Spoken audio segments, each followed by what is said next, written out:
Welcome to Sinister Motives, the channel that examines history's most notorious murder cases. Be sure to hit that subscribe button as we drop videos every week. And make sure to hit the notification bell to stay up to date with the latest stories. Now let's jump right in.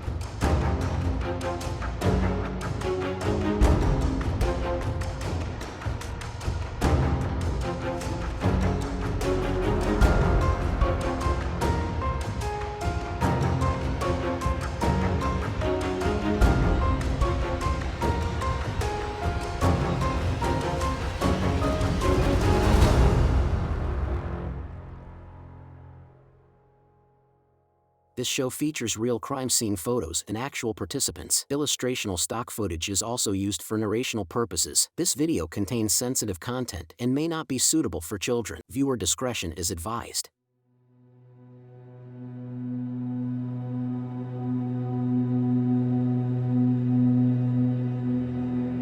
"27-year-old law student Lauren Giddings, from Georgia, had a lot to look forward to in her life. She had a boyfriend, a dog, a huge circle of friends, and most of all, she was studying to pass the Georgia bar exam. She told everyone she would be off the grid so she could really focus, and wouldn't take calls during that summer in June 2011. One of Lauren's old high school friends, Stephen McDaniel, was also her classmate at Mercer Law. A graduate of business from Mercer, he enrolled in the same starting class as Lauren. Strange coincidence. He was a typical harmless nerd who loved his comics and had good grades. He asked Lauren out a few times, and each time she declined. Stephen remained nice to her, despite Lauren turning cold towards him as he relentlessly pursued her. One night, she emailed her boyfriend about feeling like someone was watching her, like someone had broken into her house. The two were looking forward to their 4-year anniversary, and though 20 years older than her, lawyer David Vandiver was completely in love. After passing the bar exam, she planned to move to Atlanta with him and her dog Butterbean. The next morning, when Lauren's sister tried to get in touch with her, she didn't pick up as usual, but this time she did not even return her phone calls. Her friends had last seen her on Friday, around 4 days ago. The search began on Wednesday, June 30th.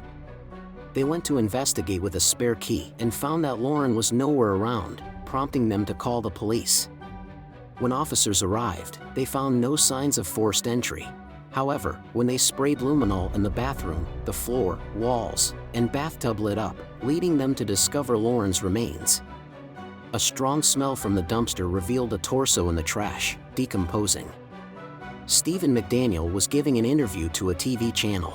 We went over, one of her friends had a key. We went inside and tried to see if there was anything amiss, but she had a door jamb that was sitting right by it, so there was no sign that anyone broke in. The door was locked when everyone got here. We just don't know where she is.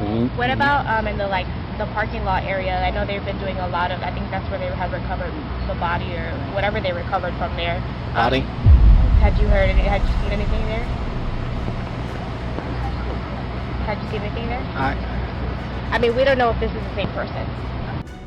The concerned friend, all sweet and dependable when he found out on live camera that his friend was dead.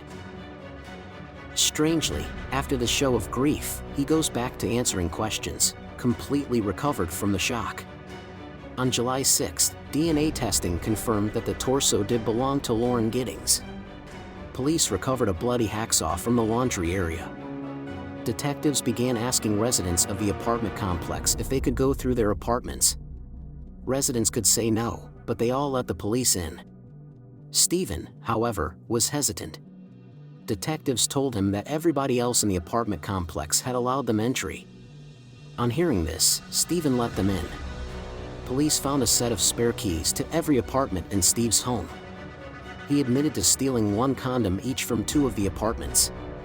Odd collection. Enough to be brought in for questioning.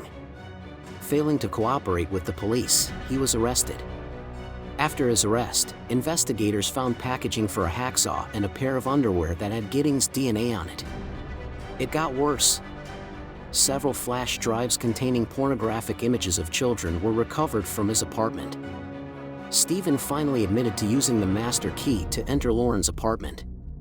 When she woke up and yelled at him, the obsessed man ended up strangling her to death and proceeded to dismember her to get rid of her body like the real monster he was. Stephen McDaniel was a stalker who had gone to great lengths to spy on Lauren. He fashioned a spying device made of a camera taped to a long stick to look inside the windows of Lauren's apartment. Giddings had no idea that Stephen was obsessed with her. Stephen McDaniel was sentenced to life in prison, and Mercer Law created a scholarship to honor Lauren's memory. So be sure to really know who you live next door to. It might just be a monster,